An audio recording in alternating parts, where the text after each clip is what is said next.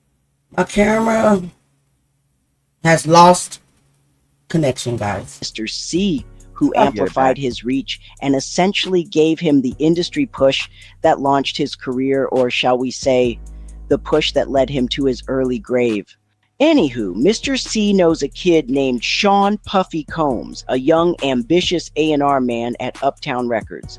Puffy, however, had just been unceremoniously fired by his mentor, Andre Harrell, because of his involvement in the tragic City College of New York stampede in Harlem on December 28, 1991. Right here. Can you pause Ironically, it? he was in the process of building his own empire from the ground up. As he's trying to Bad fix it. We'll Boy get it back. Records.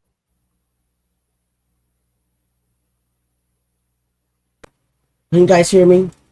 I'm just trying to get my mic back. Yeah, Oh, the you green mic. screen pop back up. Yeah, it's just a green screen. My filter's gone in the back. But go ahead. I'm sorry, guys. Go ahead, You don't Jay. need the green screen though. You got a beautiful house.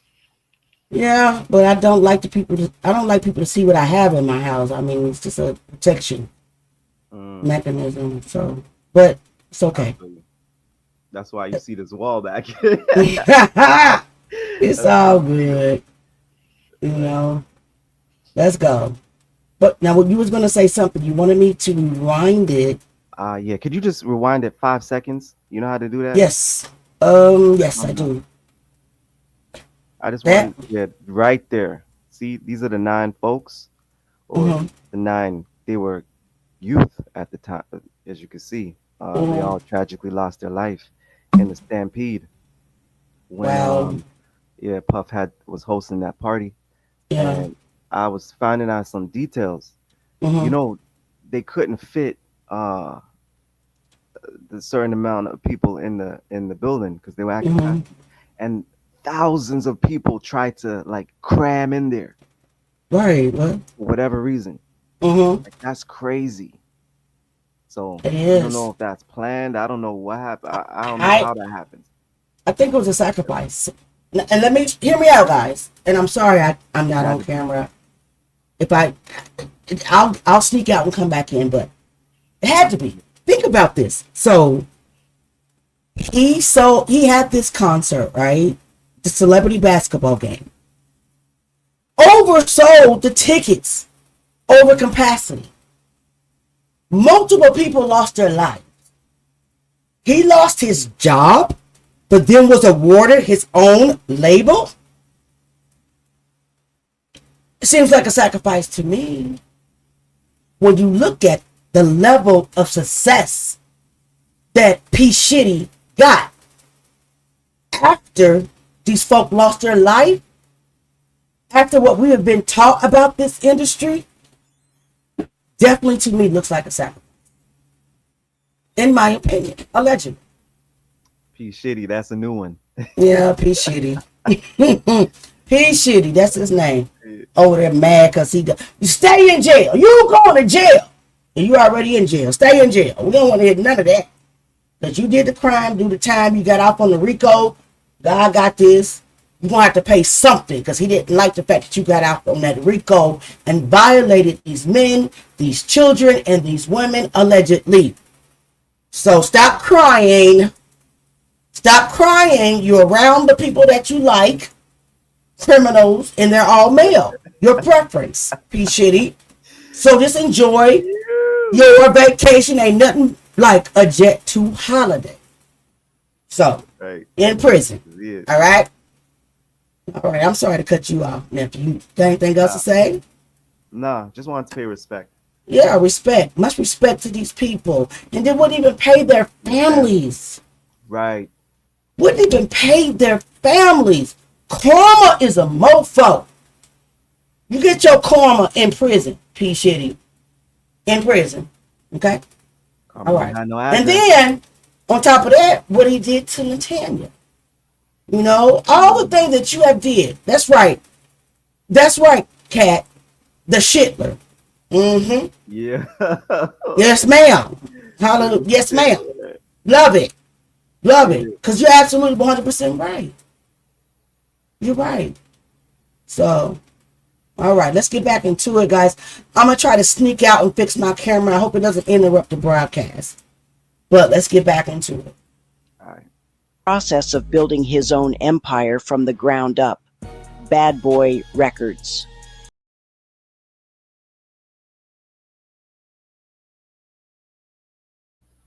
Always doing some shit, y'all. Bear with us. This is what we working with the StreamYard.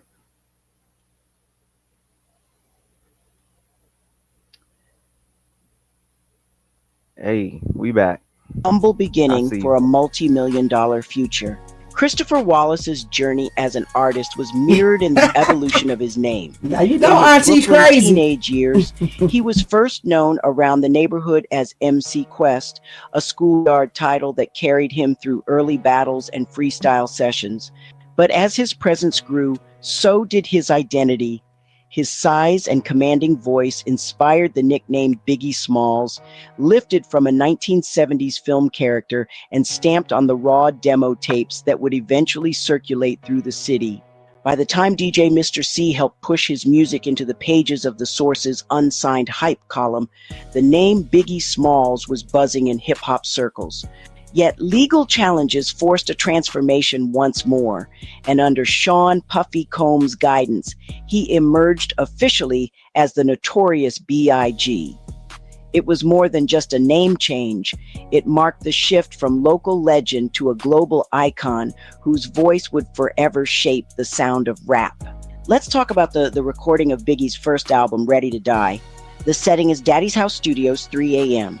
With a blunt seemingly glued to his lip and his eyes at half-mast, Biggie steps to the microphone. He records Things Done Changed in a single, flawless take. The engineer on session, Nashim Myrick, would later swear that he had to punch in every single line because Big refused to write anything down. The intricate stories, the complex rhyme schemes, it was all stored in his head. Biggie was legendary for his ability to rap completely off the top of his head, a skill that set him apart even among the best MCs of his era. In Brooklyn, he built his reputation on street corner battles and block party freestyles where he rarely wrote anything down. DJs and friends recalled how he could hear a beat once and immediately start weaving complex multisyllabic rhymes without prepreration. The album, Look at P. Ready Shitty. to The Die, shit, they're all lands on the September stage. 13th, 1994. So let me It ask you a sells question. 57,000. Why does one wear white? Think about this, guys. Follow me. Why does one wear white? So we have Biggie looking all dapper, all in black. The dancers are all in black. Why does the Shittler have on all white? Because he desires to stand out more, right? He wants to shine more, all right? Not to mention if he put on black, he just blend in. But, I'm not even saying anything about that. I'm just saying how he took it to the extreme to outshine his artist. Okay? That don't make no sense to me. He is the only producer or whatever that I've ever seen that wanted to outshine their artists. Am I lying? Right, Temper, the Handler. The Handler. Is he not trying? Right. Is he not trying to outshine Biggie with this all white on? Oh yeah. I know I'm right. Got anything to add, nephew? I'm gonna push the play button if you don't. Nah. Everybody got on the piano black. Goddamn it, the piano is black. Shit, you're right though. Everybody's wearing black with him. But he want to stand out so bad that he put on all white in November. And y'all know that you cannot wear all white after September the 1st in America. Ridiculous. 1,000 copies in its first week, a respectable but not spectacular debut. Then something shifts. Kelly. MTV initially bans the video Hey, for baby. Juicy due to its lyrical Welcome, content, baby. but the suburbs, hungry for authenticity, gobble it up. By Christmas, the album is certified platinum. By the following spring, it's double platinum. The Source magazine, the Bible of hip hop, gives it a perfect Yes, 5 ma'am. rating.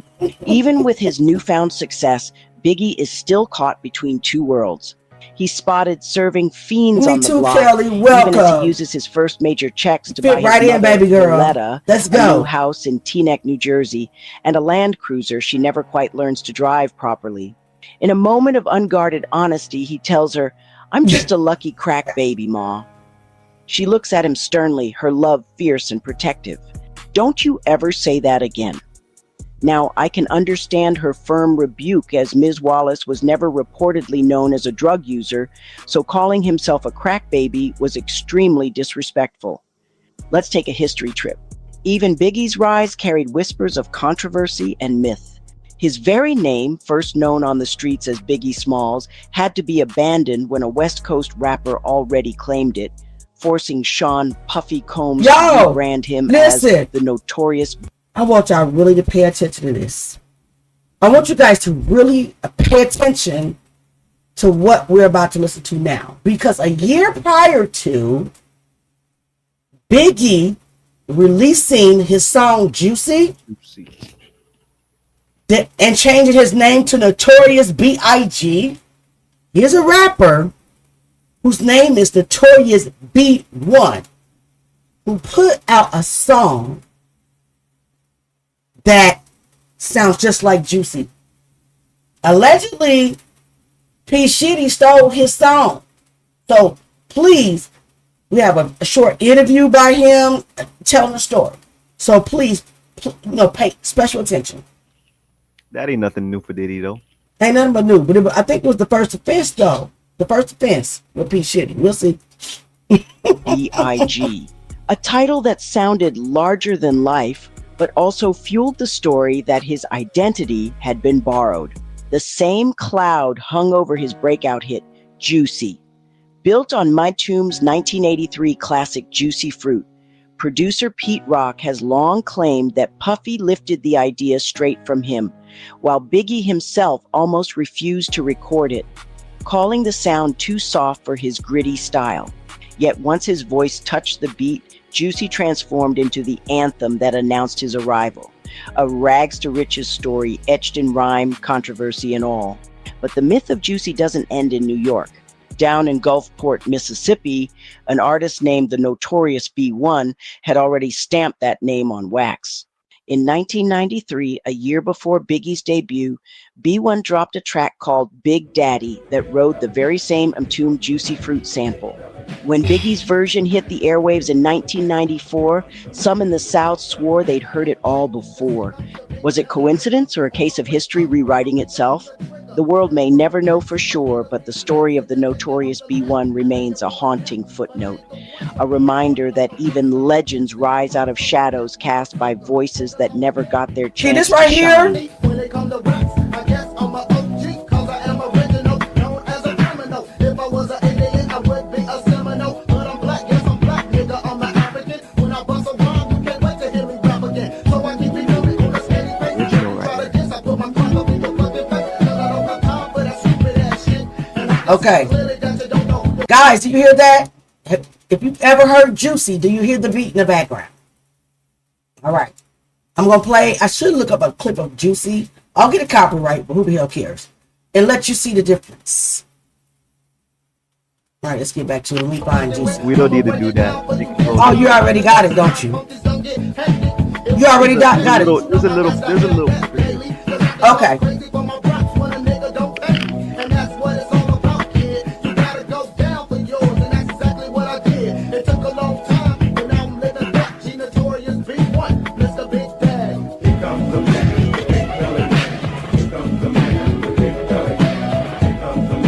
Hey, Arch Michael.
What's happening, man? It's your boy, Notorious B1, you know, to my Mississippi Tiger, X Listen, B1, Tiger Hood, this is Tiger Notorious 2.0, B1 you know what I'm speaking. saying? All that good shit. Hey man, check this out. Everybody out there want, you know what I'm saying, want me to run it down, you know what I'm saying, want to understand this story, want to know how this shit all came about, man. You know, it's a lot of this shit I really don't even understand or know, you know what I'm saying, what took place. I just know, you know what I'm saying, from my perspective, from my end of it, what happened, you know what I'm saying. I just know after we did the little Mississippi Doughboys album, you know what I'm saying, shit started going wrong, you know what I'm saying, at the label front, you know. The person who did the business part, you know what I'm saying, was having problems at home with his family. As far as I know, you know what I'm saying, he left, disappeared or whatever. So, you know, me, I'm still trying to do the thing. I'm still trying to get on or whatever. So me, my homeboy Will, the producer, you know what I'm saying, one of my producers, you know what I'm saying, and my homeboy Wallace, you know what I'm saying, we packed up, you know what I'm saying, between the three of us, a little change, man, jumped in the Cadillac, and you know what I'm saying, we went to Atlanta, Georgia, because, you know, at the time, you know, Outkast was just doing their thing or whatever, you know what I'm saying. Eric Sermon had just moved to Atlanta, had a rim shop down on Peachtree, you know what I'm saying, Peachtree rim shop, Peachtree motoring, whatever he called it, but, you know, he had a rim shop down there, so, you know, when we got to Atlanta, that was the whole focus, man, to get over here, go holler at Eric There's a lot of Sermon. people in Atlanta that say your name that I wouldn't even imagine. Okay, let's go. See, this is why I fuck with this nigga right here. Because I want to let people know about Atlanta, Georgia. I'm the first person to move to Atlanta in '93. Before I got there, it was not like it was now. And my rim shop, which is Peachtree Motoring, you ask any one of the millennium people that lived there, any one of them famous people that lived there, my shop was where they came to. In the back of my shop was 112 Jagged Edge, T.I., Goody Mob, even Usher came with the Wrangler truck at the time. David Bannon said he got kicked out by Keith Murray from the shop.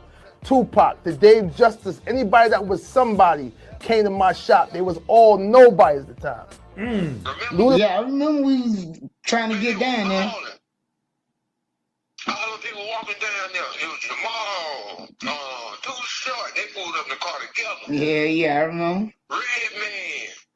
Remember we had to go, when we was up there, and we was like, man, we can't come. Really, we was scared to go up down there. We was like, man, wanna go down there? And we were like, shit, man, they gonna run our poor ass away from them.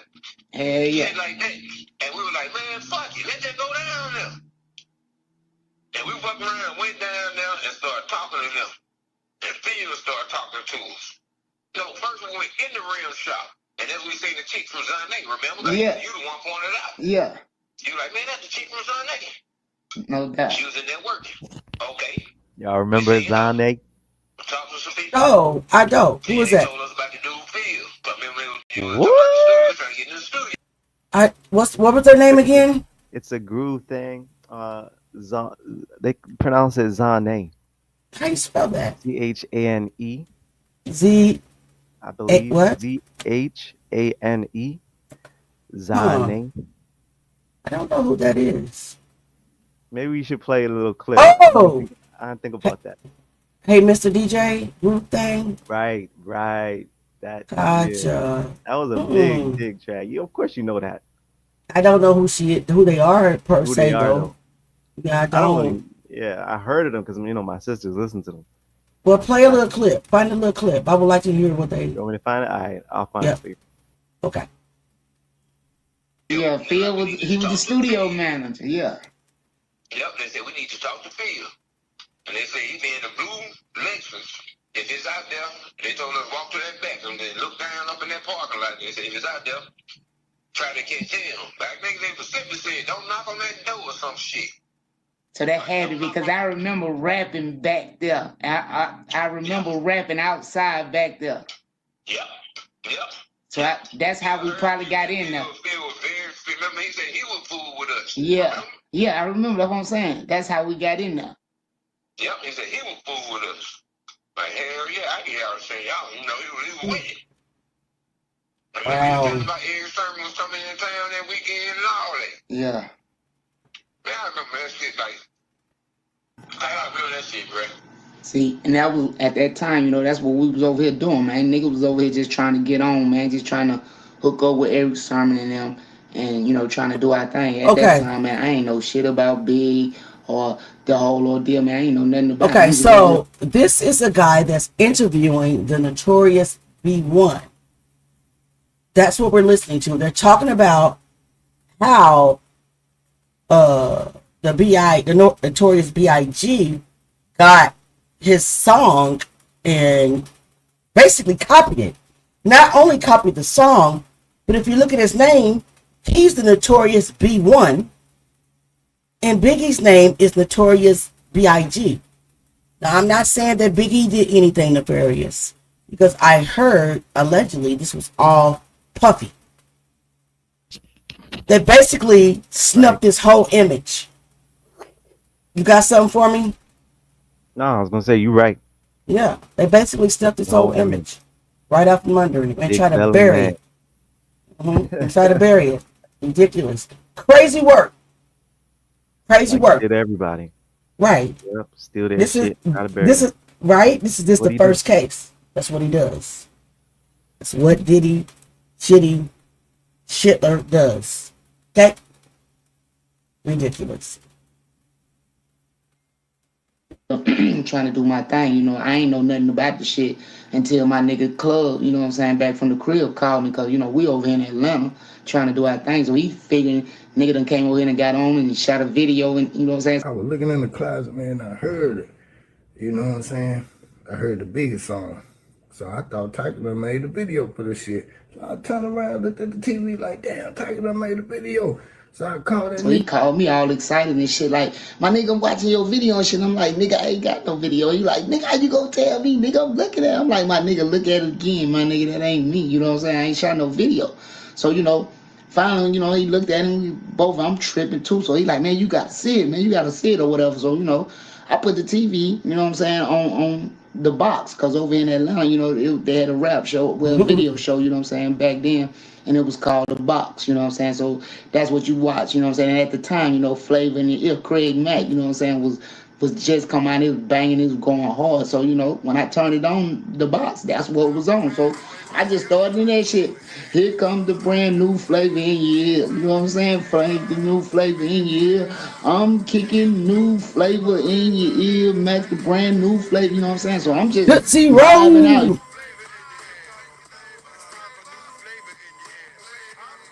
You know what I'm saying? I'm not even knowing, you know what I'm saying, that the shit finna come on after that or nothing, you know what I'm saying? I put it on there to catch it, you know what I'm saying? So this is what was on when I turned on. I'm just listening to it. You know what I'm saying? And, while I'm vibing and shit, you know what I'm saying, or whatever, the shit just come on.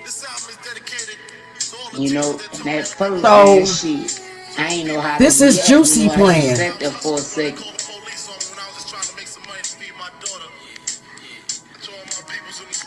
And loud. The shit just broke my motherfucking heart. Sound just like the first song to me. Yes, it's the same shit, man. The same shit, and they know it. And Doug Right, he would have been little seed. Yeah, Shaq, all that, the yeah. twins, Yeah. man. All that. You had a squad. Yeah, man, we were deep, Nigga, like. you had a squad, boy. In the summer of 1994, with his career on the edge of stardom, Biggie's life took another sharp turn. At a Bad Boy Records photo shoot, he met Faith Evans, a young R&B singer newly signed to the label. The chemistry was immediate, and within just 8 days, the two were married. The proposal came via a gold-plated Rolex because he decided to ask late at night, and Tiffany's was shut. For Biggie, barely 22 and fresh off the birth of his first child, the whirlwind union felt like stability in the middle of chaos. How many of you guys remember the Half Truth Kim Porter's book? Put a 1 in the chat if you remember the Half Truth, because I do believe at least 50% of it is true. The Half Truth, you know, because Jack, you know, said some of it is wrong, especially surrounding, you know, the allegations against Albie Shore. The Todd dude. Yes. What's his name? Yeah. I forgot his last name. Do you remember in that book? Todd was the last name. Yes, his last name was Todd. Chris Todd. Yep. With the two. I call it the Half Truth book first name. Because I believe there's some truth in that book, right?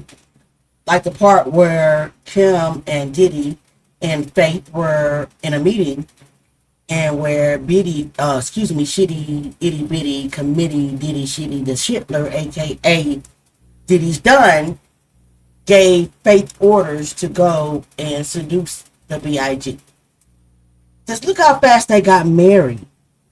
Yeah, 8 days. So you think that the Alphabet Boys gave the book or gave pieces of the like got the book from when Kim passed from her laptop and gave it to the Todd Chris dude. Yes, I That's believe what there's some it of is. it. Yes, it's true. I believe there are, in fact, some facts in that book that are mixed and mingled into fiction to throw people off. Yeah, That's my opinion. yeah, Because who in their right mind gets married in 8 days? You feel me? They mm, threw this beautiful woman at him that he probably thought that he would never be able to pull. Like never.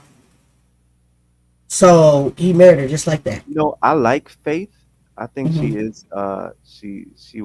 She was a catch back then. But if you see Kim, when you see like the side by side, Kim was a shit. Kim Kim was was until Kim yeah, was she that. really was.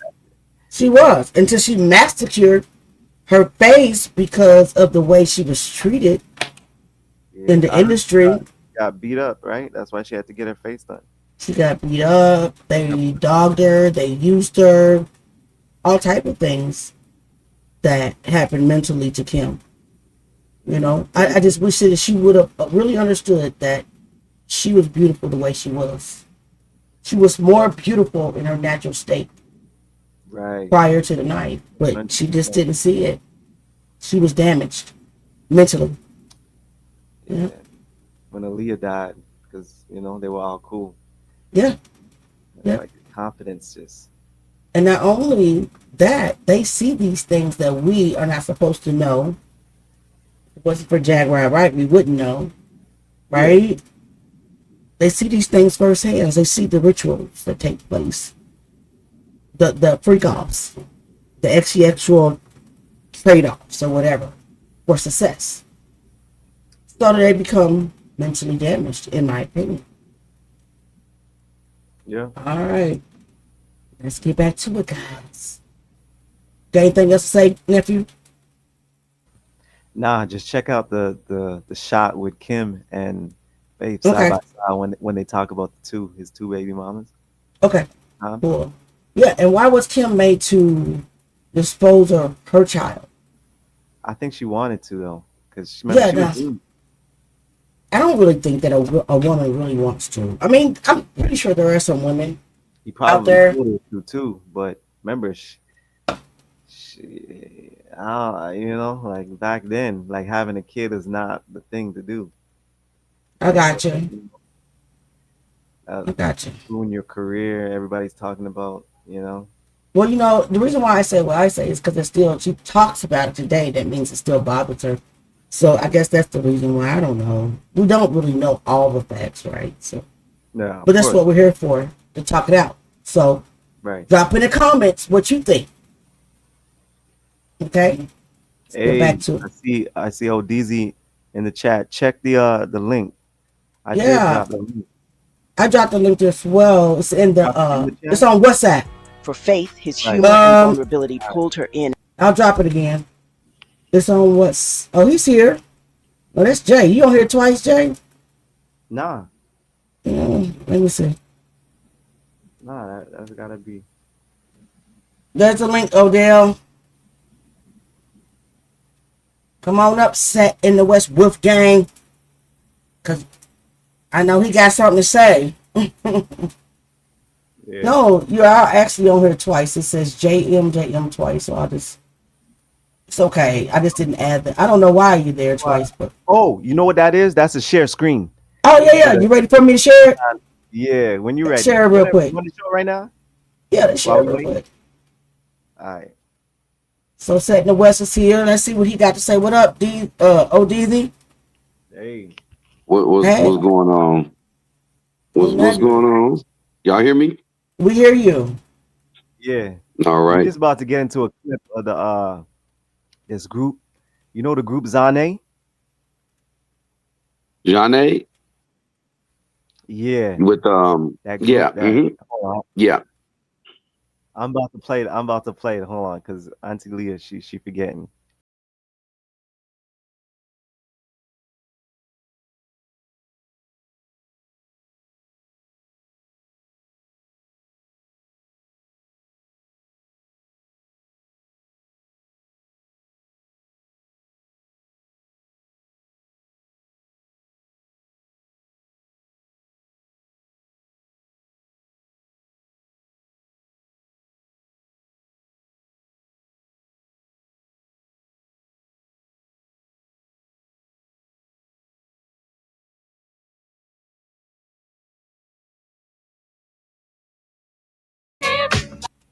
I don't know if I should play more than that, because yeah, you know the Probably copyright. not, but I remember who they are now.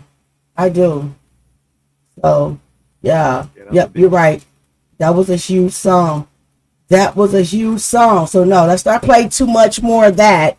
You guys go, if you guys want to go look it up, that's perfect. But we don't want no copyrights.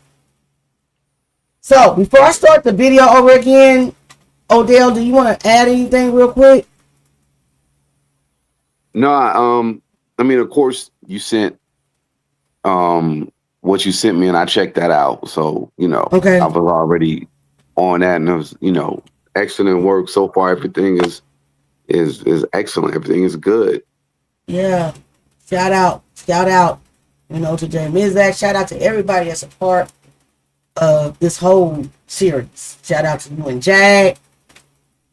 So we just keep it moving and keep it going. So I'll get back into the video and I'll stop it again. Let me know if you want to drop some gems, drop some wisdom. We ready for it. All right. All right. And as quickly as his rising fame. It was youthful impulse, fueled by love, timing, and the high energy of Bad Boy's moment. Though their marriage would later be tested by infidelity, rumors, and the weight of fame, that instant bond marked one of the most surprising and defining chapters of Biggie's personal story. Behind the larger-than-life persona was a young man riddled with anxieties. Christopher Wallace was scared of airplanes and hoped... Y'all see this gentleman? Oh my God, let me go back a little bit. In the back, right here.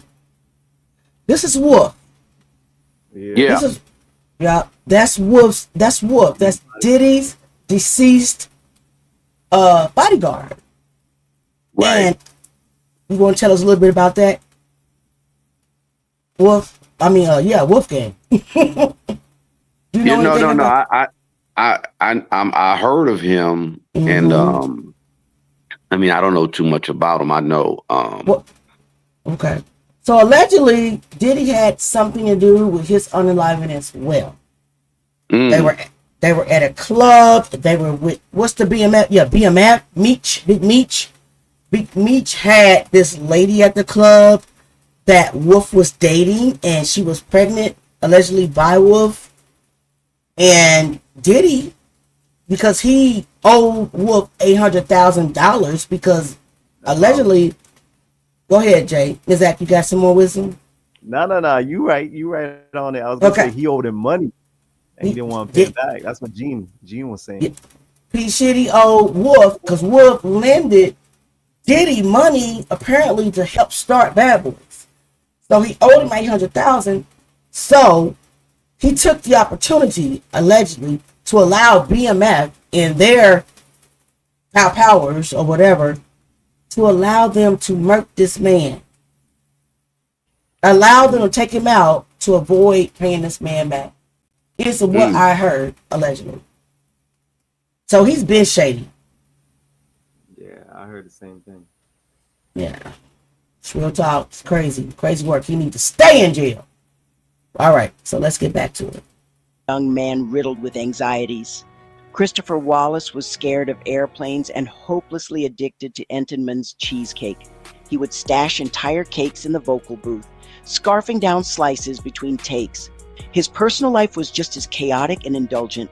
At the same time, his side chick, Kimberly Jones, was being molded into his protege, Lil Kim.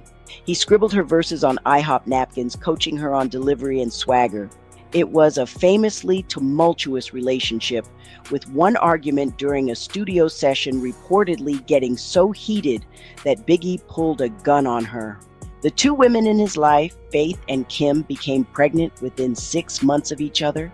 In a move that was classic Biggie, he bought them Okay, so this is where Jay wants me to pause it real quick. within 6 months of Right there. Yeah, not here.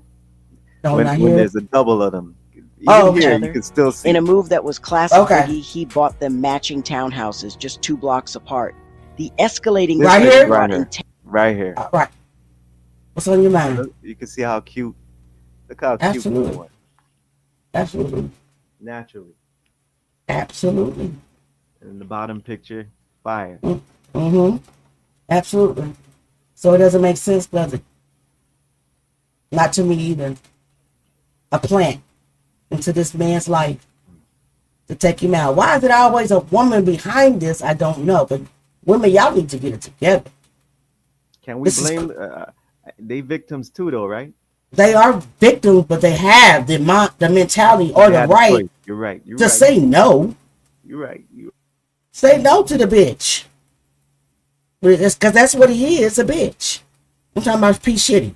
You bitch, I said what I said. Say no. You do it. You feel me? Stop saying yes. For money. Incentives, though. Right.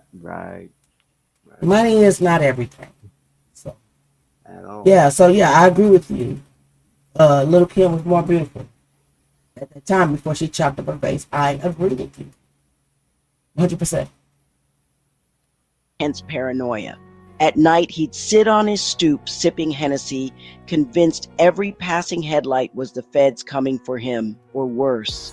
He kept 2 Glocks on standby at all Good times. One was taped underneath his car seat. The other was kept in a Crown Royal bag right beside his morning oatmeal. What was going on in Biggie's life that had him so paranoid? Well, I am glad that you asked. From the outside, Christopher Wallace looked untouchable, a chart-topping star with platinum records and money flowing in ways he'd once only dreamed of. But those closest to him saw something else. A young man who moved through life with a constant sense of paranoia. Even at the height of his success, Biggie was never able to shake the habits he had learned on Brooklyn's corners.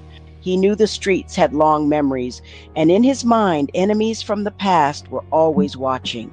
That sense of danger followed him everywhere. Part of the fear came from the whispers that he hadn't fully left the hustle behind. Before rap, Biggie had built his reputation in Bed-Stuy as a dealer, and even as his music career exploded, rumors swirled that he still had one foot in that world, funding friends, dabbling in street business, or keeping money tied up in hustles he couldn't be seen in publicly.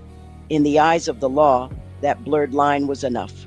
By the mid-1990s, the FBI and local police were openly monitoring rappers with street affiliations, from Wu-Tang on the East Coast to Death Row on the West. Biggie believed he was no different, and he confided to friends that the feds were listening to his phone calls and keeping tabs on his movements. Then came the industry heat. Tupac Shakur, a friend of Biggie's at the time, walks into the lobby to Shakur, record a bitch. feature. Shakur. He is ambushed, shot 5 times, and robbed of $40,000 worth of jewelry. As he's being taken out on a stretcher, he looks up and sees Biggie and Puffy surrounded by their crew. In his pained and disoriented state, he assumes it was a setup. Biggie, for his part, swore he knew nothing about the attack.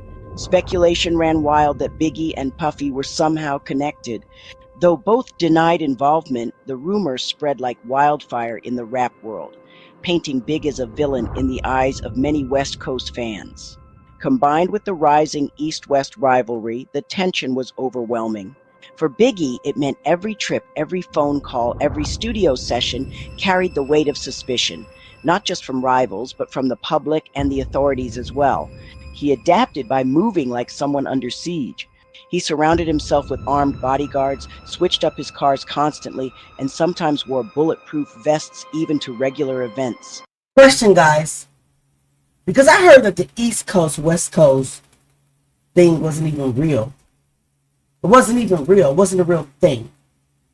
Why was Biggie paranoid?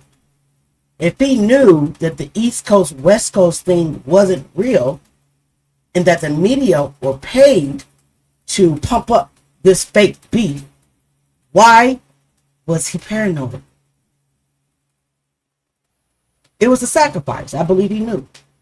When I say the sacrifice, I believe it was a sacrifice by P. Diddy, P. Shitty, the Shitler, Diddler, never getting out of jail, Puffy Combs. What do you think? That's right, Cat. Traumatized to monetize. You feel me? Jag said, yeah. Set. And they monetize. Yeah, they he knew I think he knew Puffy was a state, so he was moving a little bit different. Now you could say it's almost like one of the OGs who, you know, used to gang bang and did so much work, and he got to keep his eye out, you know, and still look out, because, you know, he could be 40 years old and still, you know, somebody might come back and do something to him, or if you know, Biggie was a paranoid personality disorder, but I don't think so, because, you know, they say people with PPD, they move like that, like they don't trust anybody, right? Right. So he but he had every right to kind of move like how he moved, because think about it. He I mean, Puffy, that's pretty much really the only connection is Puff. And I wonder, is this, well, I was trying to keep track of the timeline, because I do remember that accident that he got into. Right, with Lil C's, right? Yeah. Right. Like he, you know, like I don't think that was a quote unquote accident. You get what I mean? But yeah. Crazy work, man. They killing our people. All right, guys. If nothing else, we'll get back into the video. Thank you, Will, for your input. You always dropping, gems. Thank you, Jay, as well. Let's get back to it, guys. He was cautious about hotel rooms, checking in under different names, and he preferred to keep his circle tight, often leaning on Lil Cease, D-Rock, and Junior MAFIA. Junior Mafia, loyalty guys. And protection. AI don't know every damn pacing, thing. Scanning crowds, muttering that the feds are watching me. This wasn't paranoia in the abstract. It was the lived reality of a man who knew both street enemies and law enforcement had him on their radar. In February of 1995, just as Biggie's star was climbing, Bad Boy Records dropped a new single, Big Papa. On the flip side of that record sat a track that would ignite one of hip-hop's fiercest controversies, Who Shot Ya? The song had been recorded months earlier, before the Quad Studios shooting that left Tupac Shakur wounded in late 19... Okay, question time. Who shot you? Right? It was P. Diddy's, I heard, idea, not only P. Diddy's, but the higher up elites, that wanted Big to drop that song. He did not want to do it. Even though this song was already recorded prior to the pow-powing of Tupac Shakur, Biggie was against dropping this song. But these rappers are so at that time under the influence of their record labels that they really don't have any say-so, right? You guys remember when Tupac Shakur wanted to drop Brenda Had a Baby and his record label was all up in a frenzy talking about, this just too real, we don't want you, you know. The timing of that song, even though it was recorded prior to, was diabolical. Because it set off the events. And then they sent someone to prison, a whistleblower, to talk to Tupac Shakur about who actually pow-powed him. And then they dropped that song. And then Suge Knight comes and binds him out. after he was always already convicted, he miraculously got another appeal case. No, they need him out so they can take him out as well. All this shit's crazy, man. It's all set up. Everybody up there that we can't see is pulling the strings. It's diabolical, right? Anybody else? Yeah, I was told that original record was a diss to LL at first or something, right?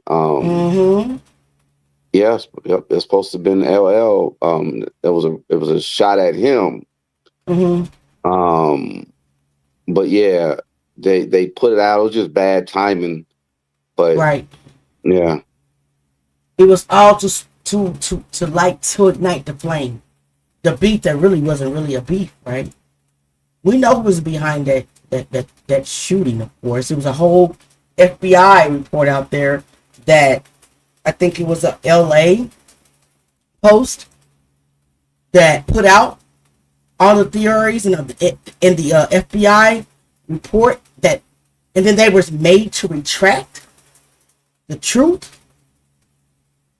Yeah, we know who was behind it. Take my head. 94.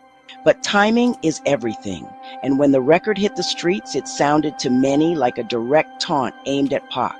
Tupac, still recovering and already suspicious of Biggie and Puffy, took "Who Shot Ya" as confirmation that his rivals were mocking him, or worse, celebrating his pain.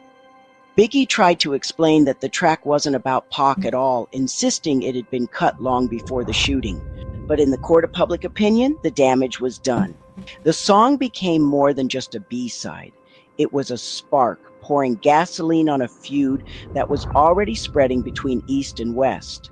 With every replay, "Who Shot Ya" deepened paranoia, widened mistrust, and marked the point where personal suspicion turned into a national war of words and bullets.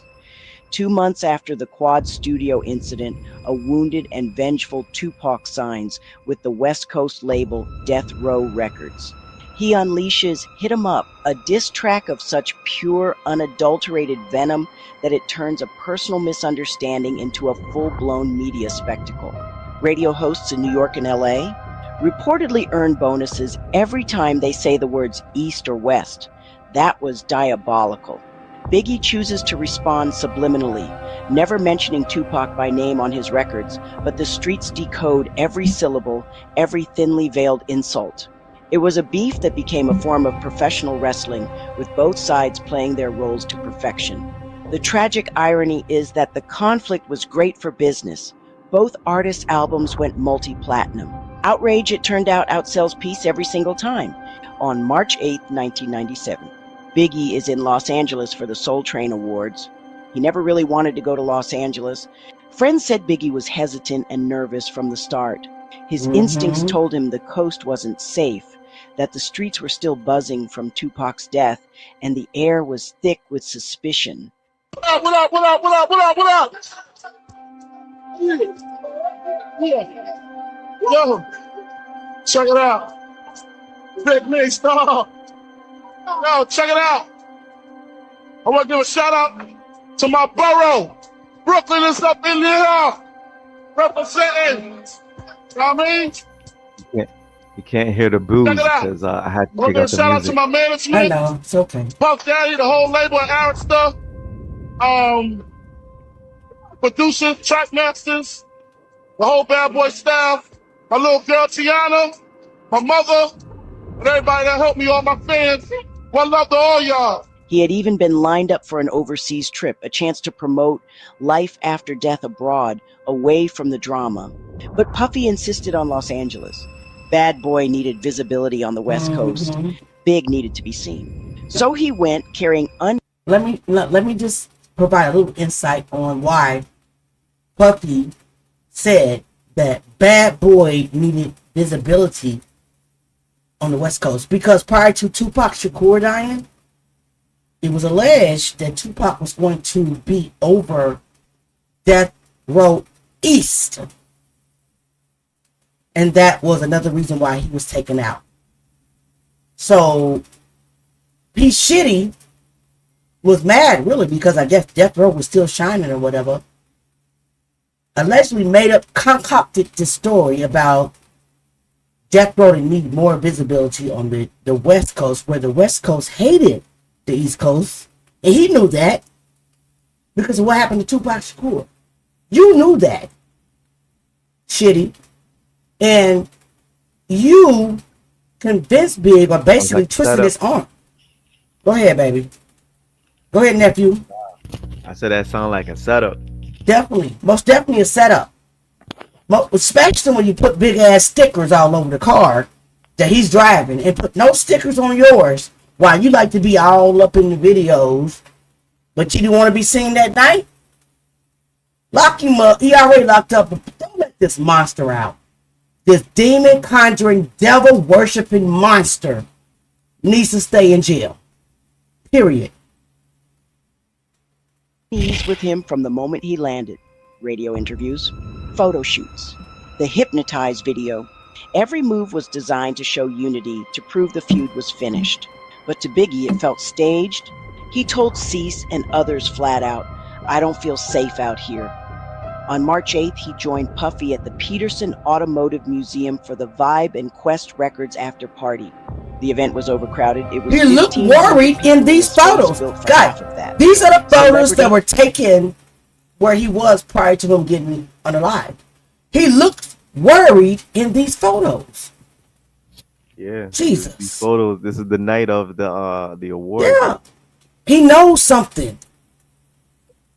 He should have beat Puffy up, but he had a messed up leg. He's mixed with gang affiliates. Security was heavy, but so was the tension. Biggie, still nursing his leg injury, mostly stayed seated, close to Puff, close to Junior Mafia. After midnight, the party broke up. Biggie climbed into the passenger seat of a green GMC Suburban, Puffy's Caravan leading the way. But what made him uneasy was what he noticed on his own ride. Signs and posters plastered on his truck, marking it as Biggie's vehicle. To him, it felt like a target had been painted on his back. At 12:45 a.m., the Caravan stopped at a red light on... You guys see the stickers right here? B.I.G. Where you get this picture from? I got it. You know I had to add it. You just be adding shit. I ain't even Listen, we a team. We gotta do what we gotta do. I got your back, bro. Listen, y'all see this? B.I.G. What? Why would you put that on this man's car? You set him up. You want, because your SUV looked exactly like his in the Caravan. You wanted to make sure the shooters knew which vehicle to shoot. Period. Period. Don't let this man out of jail. I just know this is the same color as my candle. Exactly. Y'all see this? You see it? B.I.G. B.I. on the hubcaps. I ain't never seen nothing like that before. Never seen a celebrity vehicle marked like that. Ever. Yeah, he knew what he was doing. That's why he in jail now, never to get out. I don't care what nobody say. I'll speak because words are important. That Diddy, P. Shitty, Itty Bitty, Tootsie Roll Committee, you will never get out. Wilshire Boulevard. Beside them, a black Chevy Impala rolled to a stop. The driver, dressed in a blue suit and bow tie, lowered his window, raised a pistol, and opened fire. 4 shots punched through the door. One tore into Biggie's chest. His entourage rushed him to Cedars-Sinai Medical Center, but at 1:15 a.m., Christopher Wallace was pronounced dead at just 24 years old. He had gone west to prove he was bigger than the feud, to reclaim his crown as hip-hop's storyteller. But from the start, he had known Los Angeles wasn't the place for him. What should have been a triumphant return became a final chapter. A reminder that sometimes a legend can see the danger coming, but fate still refuses to let him escape.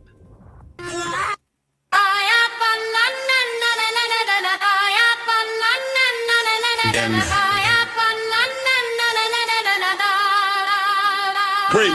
LA, March 9th, 1997. A hip-hop king sent from the heavens, leaving the party on top of his game. A double LP was about to bring fame. He was just 24, then a flash and it's done. And Impala rolls up, a shot from a gun. The king is gone, but the story's not over. Let's go back to Brooklyn and find some exposure. Two sides of a man, a tale of two biggies. The student, the hustler, who was he really? Born Christopher Wallace, May 72. A kid from Jamaica with a point to prove. His pops disappeared, he was only just 2. So a letter, his mom's worked 2 jobs to get through. A gifted young student with awards in his class, but the streets of Bed-Stuy were moving too fast. The crack epidemic, a powerful call, started selling at 12, risking it all. At 17 sharp, he made a new choice, dropped out of the school to give the streets his voice. From a kid in Bed-Stuy to the king of New York, a legacy written, a life that will cut short. Two sides to the story, the hustle, the art. Who was the real B.I.G? Let's tear it He apart. called himself Biggie, his reputation was built. A demo he made without any guilt. It landed at the source, then Puffy's new label, Bad Boy Records, turned the whole table. In 94, Ready to Die hit the block, put the East on the map, a cultural shock. It was all a dream, the anthem Juicy began for every kid reaching with a dream and a plan. Big Papa showed charm, a Grammy nom came, the undisputed king had entered the game. From a kid in Bed-Stuy to the king of New York, a legacy written, a life that was cut short. Two sides to the story, the hustle, the art. Who was the real B.I.G? Let's tear it apart. Before all the beef, a friend in Tupac who told him stick with Puffy and never look back. But November 94, that friendship was shot in a New York studio, a sinister plot. Pac survived, but he walked out with doubt, convinced that his friends had just sold him out.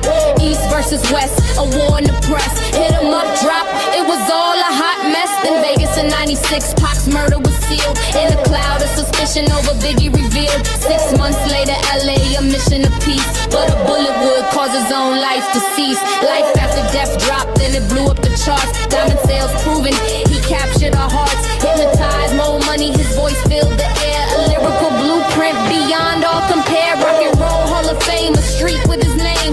Forever the greatest to play in the game. So what was his best track? The one with the soul? Drop a comment below and let the story be told. For more music history, you know what to do.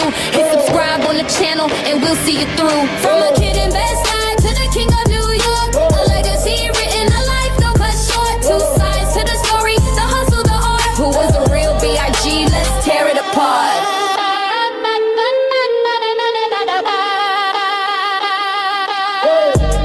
R.I.P. to Biggie, one of the greatest to ever do it.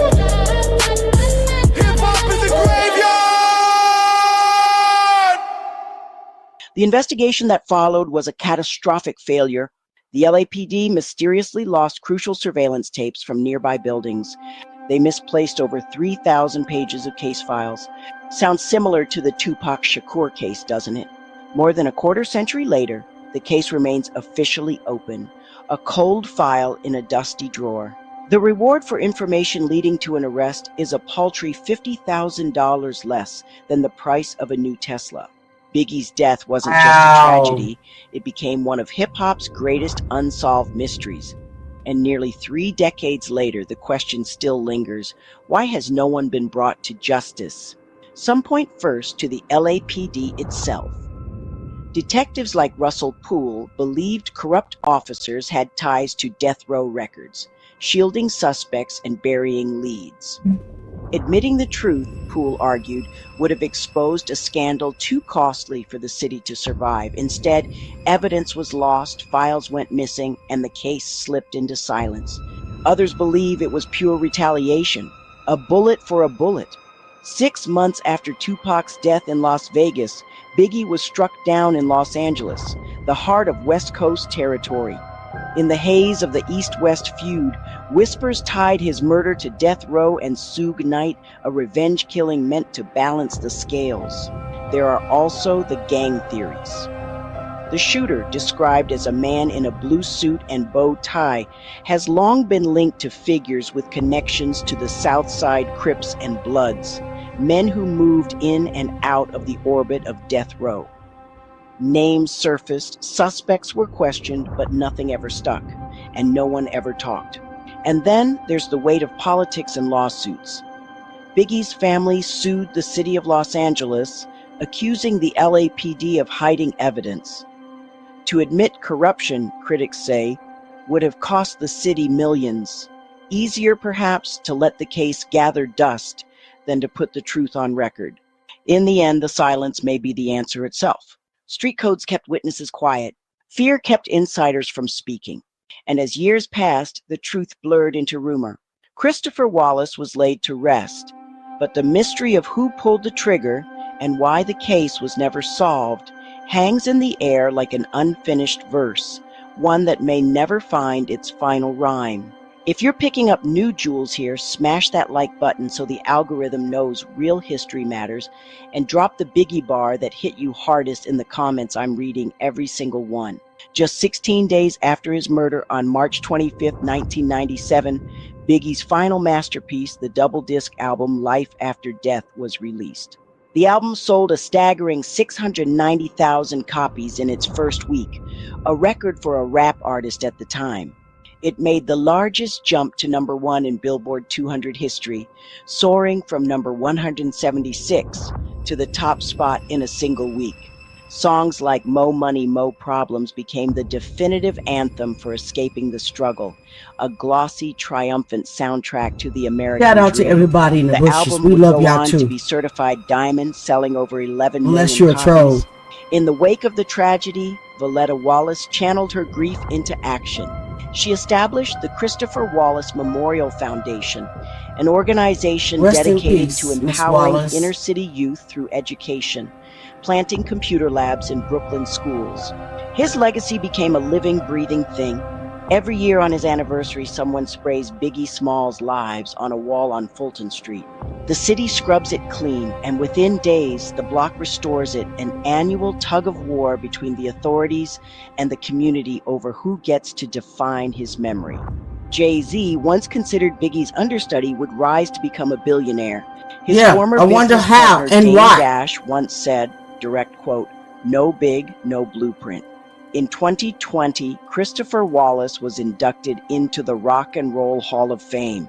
Puff Daddy accepted the award on his behalf, wearing a bandana stitched with a simple, powerful message, "See Wallace forever." A mythology has grown around him. Recording engineers swear that sometimes at 3:33 a.m., their Pro Tools software will glitch the exact moment his heart is said to have stopped beating. Kids who were born after 1997 find his signature laugh on TikTok, pitch it up 1.5 times, and pull in millions of views without ever knowing the weight behind it. His artistry is now the subject of academic study. USC researchers clocked his vocabulary complexity as being higher than Ernest Hemingway's, with scholars coining the term lexical polyphony of the post-industrial street to describe his style.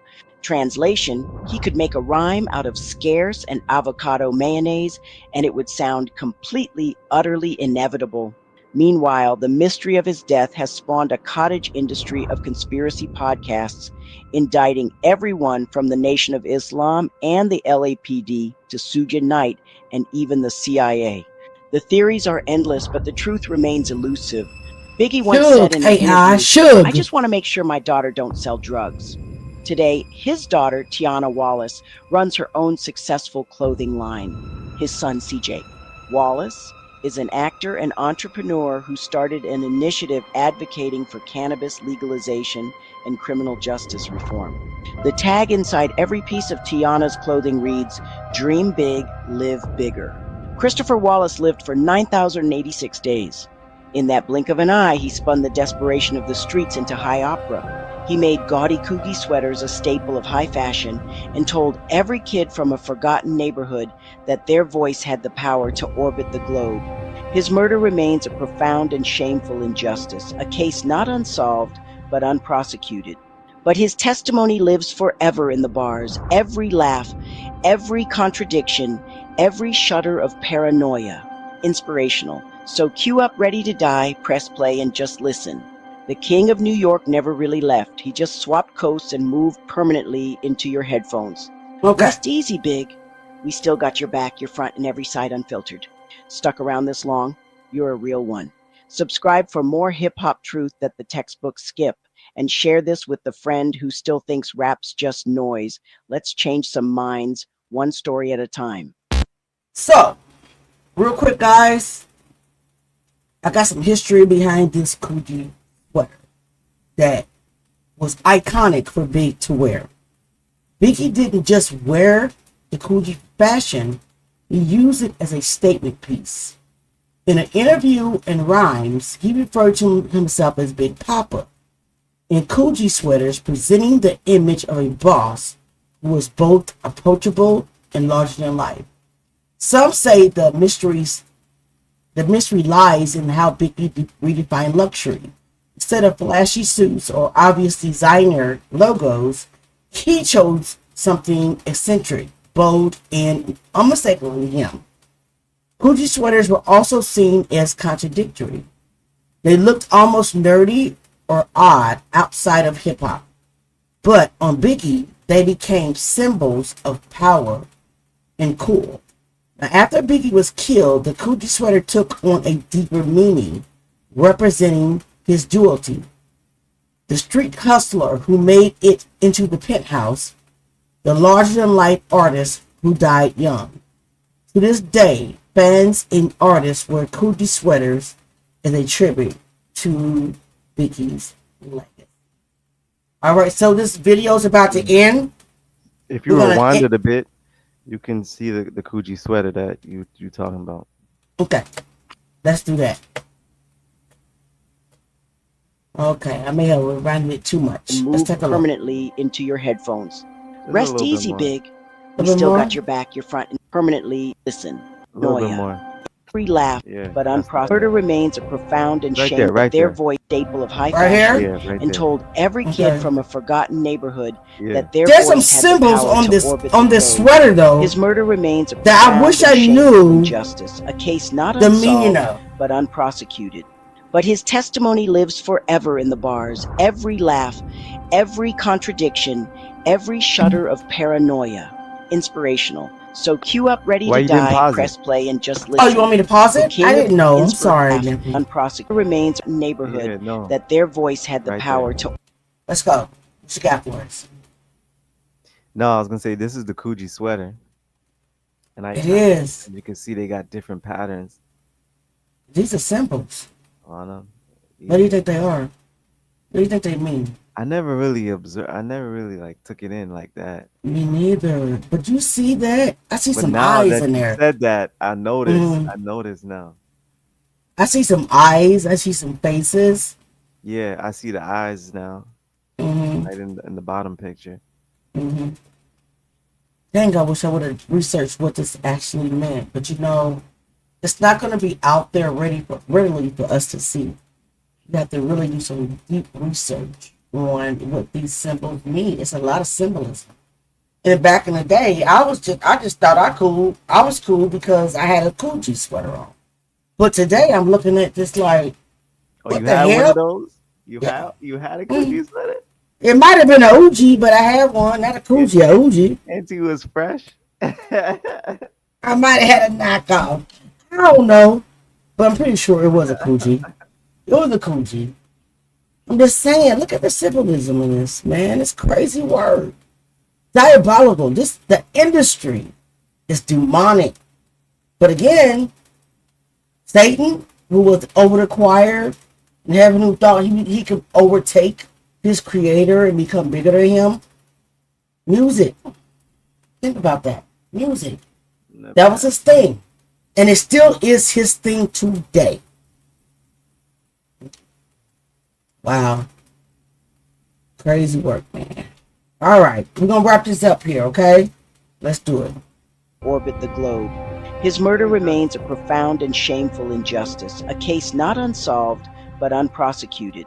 But his testimony lives forever in the bars. Every laugh, every contradiction, every shudder of paranoia. Inspirational. So cue up, ready to die, press play, and just listen. The King of New York never really left. He just swapped coasts and moved permanently into your headphones. Rest easy, Big. We still got your back, your front, and every side unfiltered. Stuck around this long? You're a real one.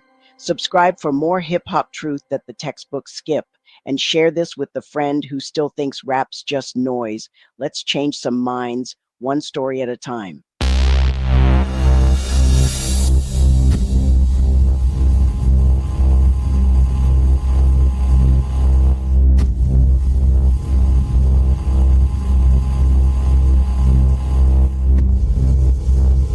I like that, Jay.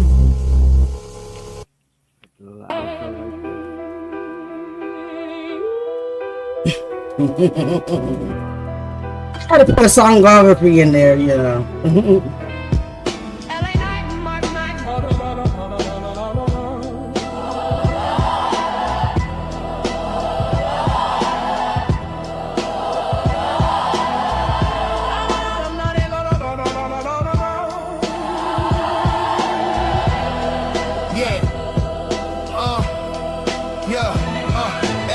March 9th, 97, the hip-hop hell. Red light, black Impala, 4 shots, the king fell. The field why that moment made the coast. East Coast vibes. To the very heart, past the fame of platinum plaques. To a Bed-Stuy flat on sacred ground. Christopher Wallace. Mama's boy, honor student, then a high school dropout. A future Hall of Famer who sealed his own fate. He never saw 25, his time was cut short. This is the unfiltered story, no shiny suit fairy tale. Just the contradictions he brought to light. And the beast that stitched his life into a masterpiece of art. Yeah, Christopher Joel Latour, born May 21st, 72 in Brooklyn, St. Mary's. His life was fresh and new. His Jamaican mother, Valletta, raised him with a firm hand. His father left at age 2, a wound that shaped the man in the lyric. My mother's my father, the pain was true. In Bed-Stuy, the crack epidemic set the pace. At 12, on Fulton Street, he saw the gold chains. He thought, why not me? A question that remains. The nickname Big was earned, a notebook held his rhymes. His first arrest in 9th grade was the start of a life of crime. The year is 91, a basement freestyle, raw and bold. Spitting for 17 minutes, a story to be told. Over a loop of high fives, kissing game. His DJ 50 grand recorded the street flame. The tape was walked across the bridge, a mission to see. To Big Daddy Kane's DJ, Mr. C. By chance it reached Sean Combs, building his bad boy brand. He heard a franchise player, a treasure in his hand. That night he was signed with fried chicken and a dream. A scribbled contract for a multi-million-dollar stream. Daddy's house, 3 in the morning, dark. He steps to the mic, ready to make his mark. He records things done, changed in one take. Biggie wrote no lyrics, just stories he would make. The album Ready to Die, September 94. So slow, and shook the ground as fans asked for more. By Christmas, it was platinum, a certified success. The Source gave 5 mics, but he was still a mess. Caught between the worlds of the rich and poor, selling drugs while buying his mama house next door. Behind a persona was a man who couldn't sleep.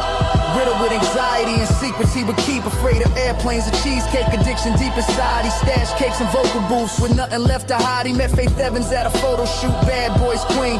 Married her 8 days later, a shocking scene. At the same time as protege, little Kim was born. A stormy love affair arose with every thorn. Faith and Kim got pregnant, so we bought the matching homes. Fame brought paranoia, he never felt alone. August 95 at Quad Studios, the sound. Tupac Shakur was ambushed on neutral ground. Shot 5 times and Robbie saw Biggie from the floor. Assuming the plot, though Biggie swore he knew no more. 2 months later, Tupac signed with Death Row. Unleashing hit 'em up, a vengeful diss track. Biggie answered with finesse, not with direct fire. It was beef like pro wrestling, fueled by the media.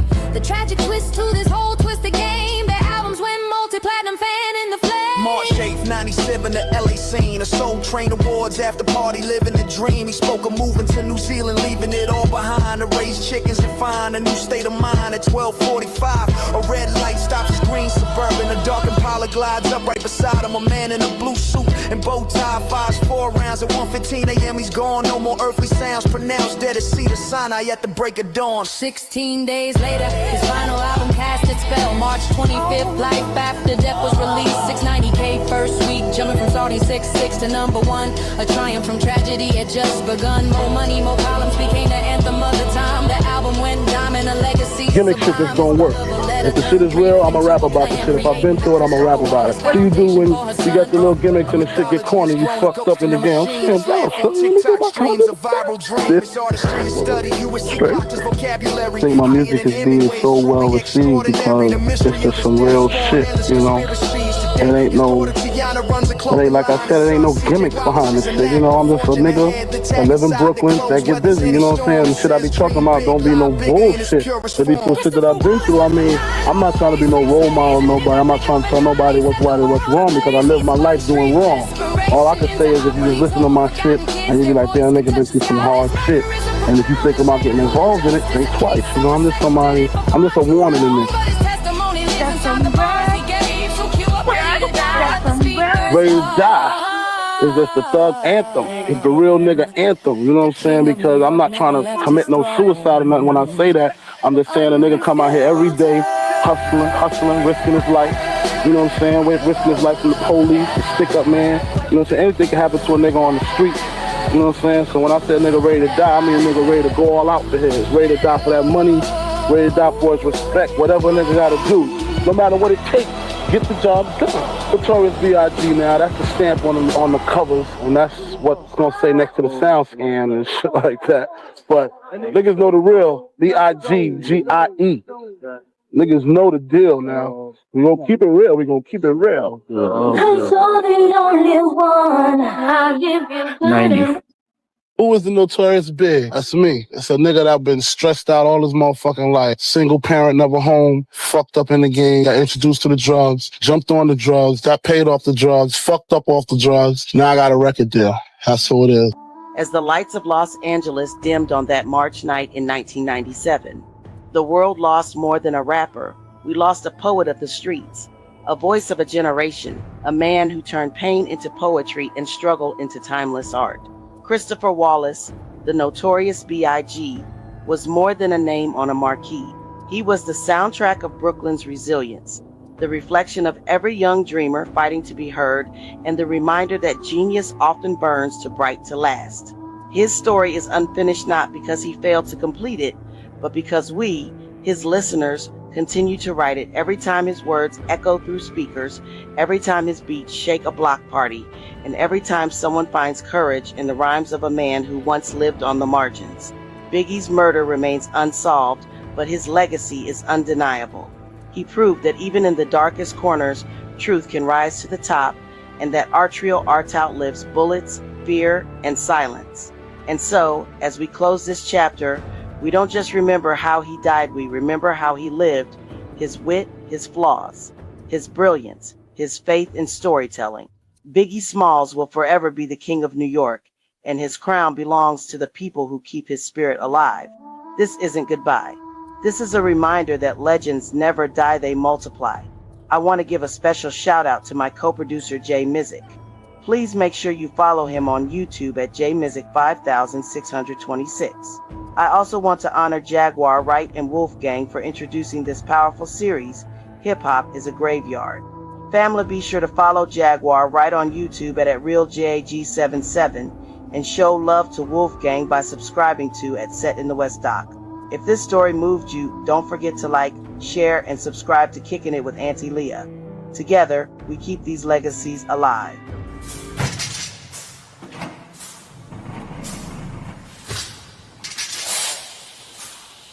A nice little addition right there.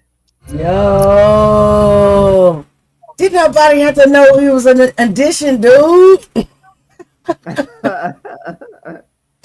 Listen, awesome video. Good work. Even Set approves. Good work. You know, we're all a team. We're all a family. It's Jag Nation. It's Jag Country all day long, right? All day long. Set, you want to close us out? That's right. I mean, Yeah, what's game? Yeah, I gotta get going anyway. But yeah, no, good work. And yeah, that's another episode of Hip Hop is a Graveyard. They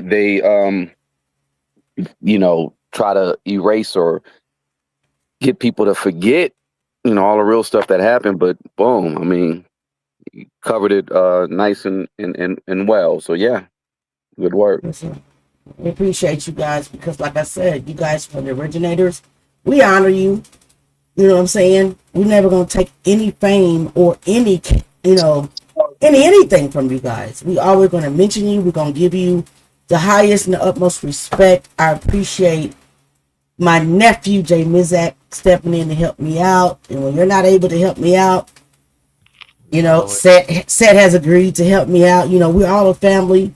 We all in this thing together, right? So I want to thank every last one of the family members who are here. Shout out to the newcomers that came to chill with us. We hope that you will come back and be a part, of our Hip Hop is a Graveyard series and a part of all of our channels, right? Please hit subscribe for all of our channels. Wolfgang, which is also set in the West, dope content. Jaguar Wright, celebrity, dope content. Ms. Zach's in the house, dope content, dope producer, just like set in the West, aka, you know what I'm saying? Wolfgang, dope producer, right? And y'all, my skills are getting better and better because of God. Period. I know how to play the piano because of God. I play by ear. I'm a musician. I used to be a minister of music for 10 years. Minister of music at my church for 10 years. Mm-hmm.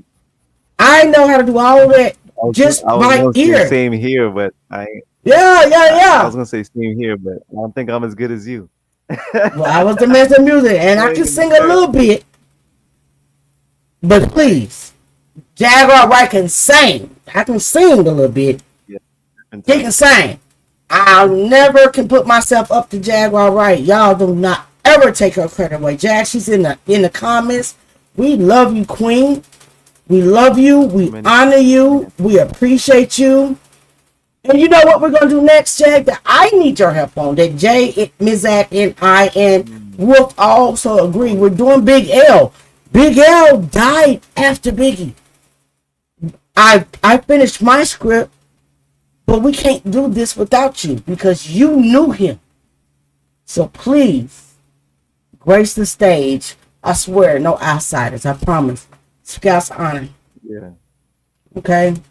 We love y'all. We thank y'all. I thank y'all for 36,000 followers. Ms. Zach got 6,000 followers. Jag done hit 90, almost 92 by the end of the week. Next week, she should be at 100K. Go.